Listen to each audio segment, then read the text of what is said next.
Parsha Ki Teitzei addresses the mitzvah of Hashavat Aveda, returning a lost item.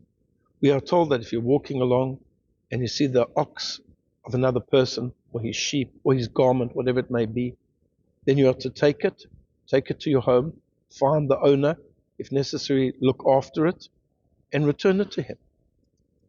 There are very, very few legal codes anywhere in the world that contain such a concept, that you have to return something that you find. Of course, there's a lot of rules. This is discussed in great detail in the Talmud. What if you can't identify the item? It's an item that's owned by many, many people. It doesn't have an identifying mark. There, perhaps you could keep it. But usually in Western society, we say, finders keepers. You find something, you keep it. You don't have to return it. Here the Torah says you have to return it. L'chol avedat achicha. Whatever your brother may have lost, you have to return. And the Talmud says that sometimes a person can lose themselves. Sometimes a person can be in a dangerous situation.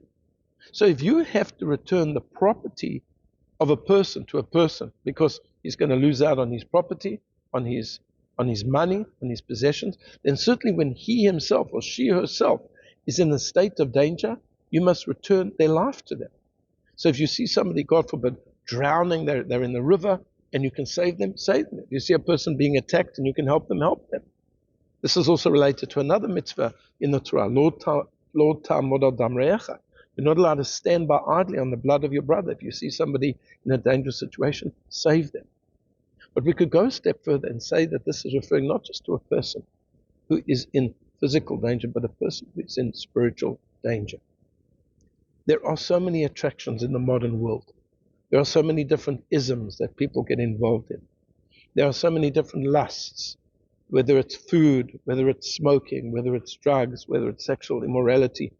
People get caught up in all types of difficult things. People are lost. And even if they're not doing anything wrong, even if they're not engaged in any particular transgression or sin, but they just don't seem to be following the right path, they seem confused, then just as you have to return a person's lost property, you have to return them. You have to look after their soul. How can you help a person? We can't have an attitude, says the Talmud, that I'm fine, I'm okay. I'm okay with my spirituality. My relationship with God is perfect. No. All of the Jewish people are responsible for one another.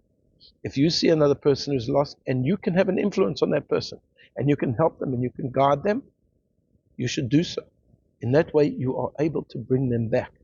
That just as if they're in physical danger, you would do whatever you could to help them. So too, if somebody's in spiritual danger, you can uplift them, you can teach them, you can change their lives. I wish you all a Shabbat Shalom.